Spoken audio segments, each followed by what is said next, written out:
Olá pessoal, tudo bem? Hoje a gente vai começar um estudo sobre botânica, né? Para muitos alunos é um terror, meu Deus, botânica.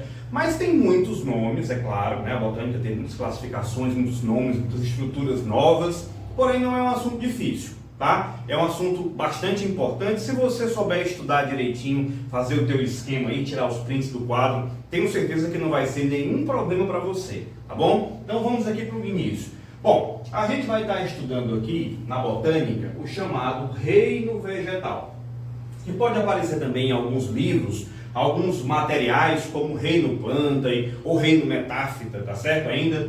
Então, o reino vegetal, ele vai estudar todos aqueles grupos que a gente conhece, que são grupos de vegetais, obviamente, né? Que são as briófitas, pteridófitas, gimnospermas e angiospermas.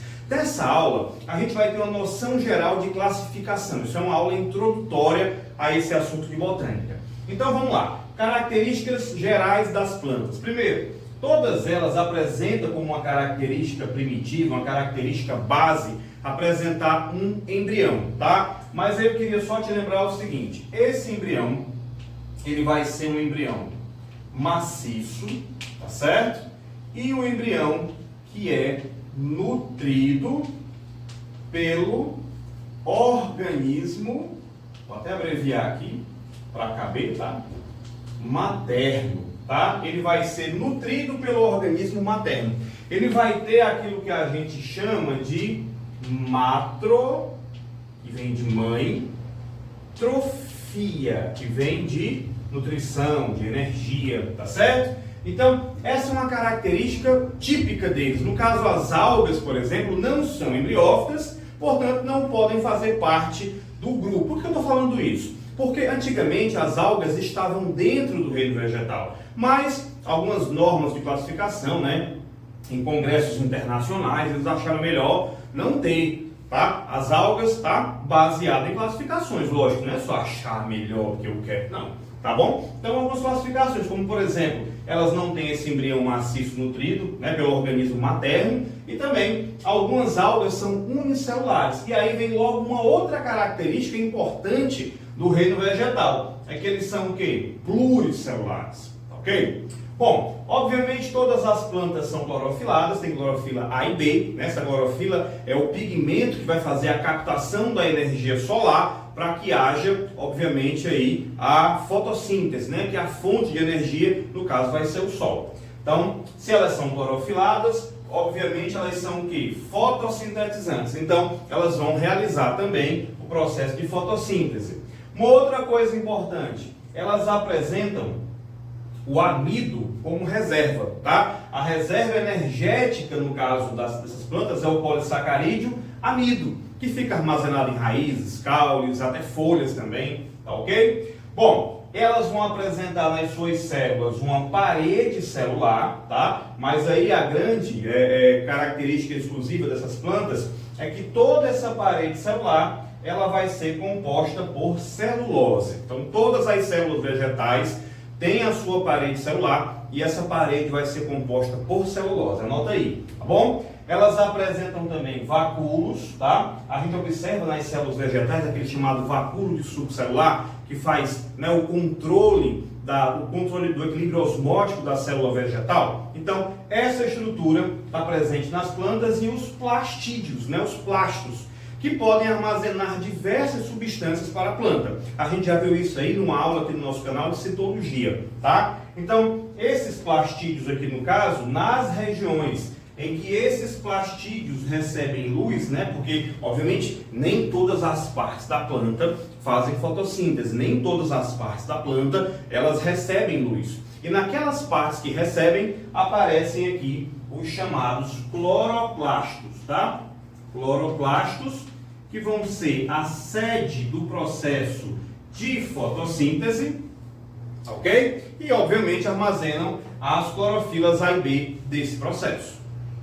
Então, agora, a gente vai estudar a classificação de uma maneira geral aqui, olha só. Então, nós temos o grupo das briófitas, pteridófitas, gimnospermas e angiospermas, que estão classificadas de acordo com características que vão aparecendo ao longo do traço evolutivo, ao longo do processo evolutivo, tá? A gente, mais uma vez, eu queria lembrar que a gente não pode dizer, que um é mais evoluído do que a outra. Esse termo nem existe para esse tipo de comparação, tá? Mais evoluído. Isso aí é uma comparação, a palavra evolução é usada muito no cotidiano, no crescimento de pessoas, empresas. Na biologia, eu não posso dizer que um é mais evoluído do que a outra, tá? Mas o que eu posso dizer é que essa aqui, por exemplo, é mais recente e tem mais características próprias para as plantas que ajudaram a se disseminar pelo mundo inteiro, e que essa daqui é mais limitada. É aquela história, né, gente? Na biologia, normalmente aquilo que é mais simples aparece primeiro e os mais complexos vão surgindo depois. Então, as briófitas, vamos lá. Primeiro eu queria lembrar para você que todas essas plantas têm um embrião. Esse esquema que você está vendo aqui, ele é um cladograma, tá? E ele classifica com critérios evolutivos, organizacionais, os indivíduos. Pode ser utilizado isso aqui em qualquer parte da biologia, pode ser utilizado na zoologia, como aqui na botânica também. Então, nós temos que todas as plantas, elas apresentam embrião. Então, quando essa característica que eu coloco aqui, ela aparece antes do grupo, é porque esse grupo tem.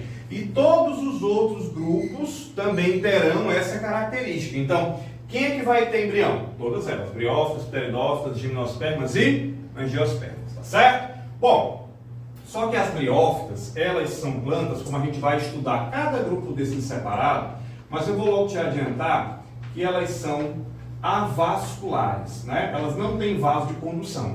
Então, esses vasos, eles vão surgir nas pteridófitas, tá? E quem é que vai ter esses vasos? Todos os grupos a partir daqui.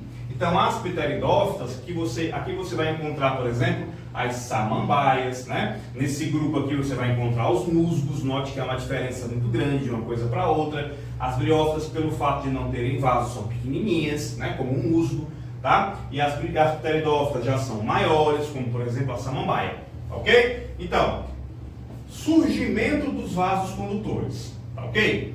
Nesses outros grupos aqui para frente vai surgir um advento muito importante na reprodução vegetal, que é a semente.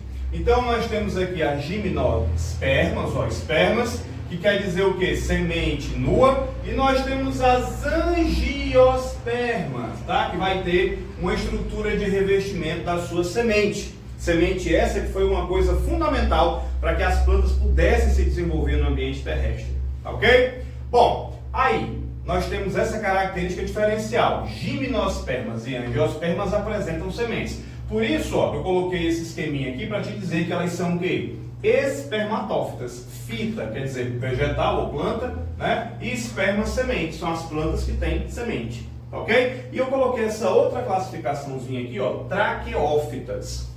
Que é isso, né? Pteridófitas, gimnospermas e angiospermas têm em comum o quê? Vasos condutores.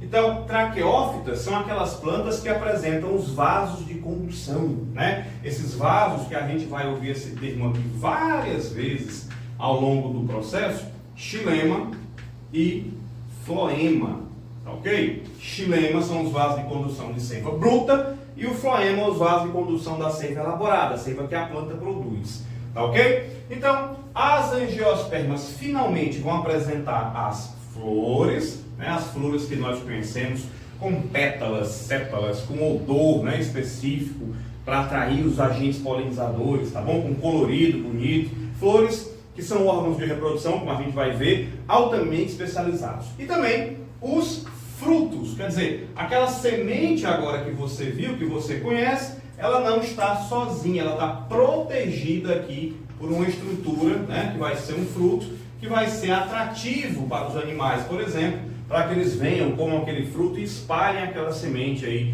tá, pelo ambiente. Então essas plantas aqui têm um alcance muito maior. As angiospermas são muito versáteis, como a gente vai ver também na aula. E aí eu vou fazer uma aula para cada grupo desses, explicando para vocês características, classificações e também o mecanismo de reprodução. Bom, espero que você tenha gostado. Essa foi uma aula introdutória de botânica, tá certo? Podem sim cair questões sobre esse assunto, sobre essa introduçãozinha aqui, tá? Que é muito importante. E eu espero que você tenha curtido. Então deixa aí o teu like, compartilha com os amigos, para que essas aulas aqui cheguem a mais pessoas, porque isso aqui é um projeto aberto e que visa democratizar o estudo e o ensino da biologia, tá bom? Grande abraço e te vejo na próxima aula.